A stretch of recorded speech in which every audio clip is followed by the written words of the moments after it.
Is marching on. Oh, oh, victory, hallelujah. Oh, glory, glory,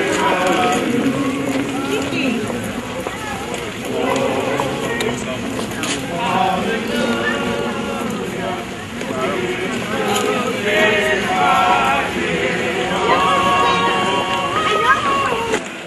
Good morning. On behalf of the Elyria Dr. Martin Luther King Jr. Holiday Commission, I'd like to welcome you and thank you for coming and participating in this, the 24th annual celebration and day of service.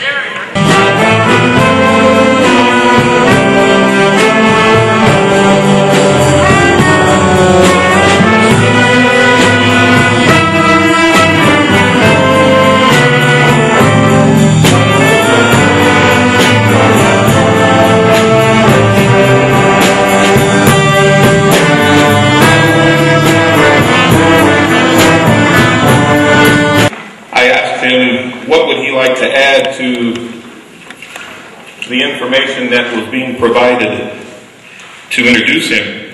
And in great humility, he said, that's too much already. You don't need to share any of that. But in your program, you will see that we have listed that Benjamin Holbert III is a communications professional, specializing in media relations, community relations, and public affairs. He serves as adjunct professor with Kyle Community College in Cleveland, teaching Introduction to Mass Communications. Says Ben is returning to the Detroit Regional Census Center as a partnership specialist for the 2010 decennial of the census, and also what Dr. King, his message and his legacy has meant to him in his life. Please join me in welcoming and give a round of applause for our speaker, Mr. Benjamin Holbert.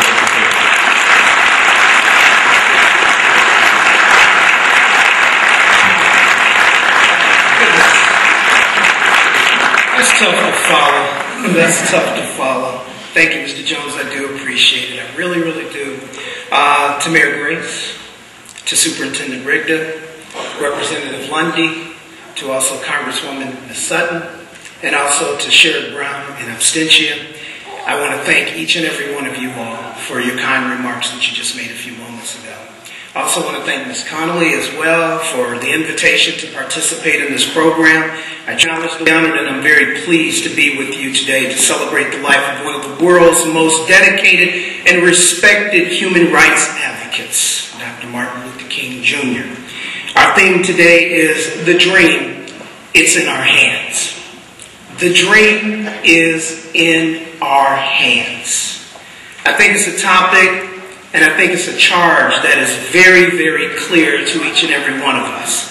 Whether we are here because we're grammar school students, whether we're here because we're in the middle of our careers, or whether we're here because we're enjoying the senior years of our life, I think we all should be able to truly understand just how this directive applies to our daily walk. The theme, Dr. King argued his position with passion. He argued his position with oratorical power. He was a convicted man with the notion that equal rights would be availed to all people. And equal rights would be achieved by utilizing the nonviolent teachings of Gandhi to achieve the change. And today, right here in Elyria, ladies and gentlemen, we have come to remind each and every one of you of the fierce urgency of now. They, the people in Haiti, are fighting for their mere existence. 150,000 people are feared dead, ravaged by a devastating blow. Human tragedy outside the borders of the United States of America, but ladies and gentlemen, not far from the minds of U.S. citizens. The televised horrors that we see, as I watched this morning on the Today Show, it's very painful to watch. Fathers carrying lifeless babies. Mothers wailing amidst the enormous piles of rubble. Front-end loaders scooping up the dead, dumping them in mass graves that will become their eternal rest. It took 15 years to create the federal holiday honoring Dr. Martin Luther King Jr. Congressman John Conyers of Michigan first introduced legislation to commemorate the holiday 4 days after Dr. King was assassinated in 1968.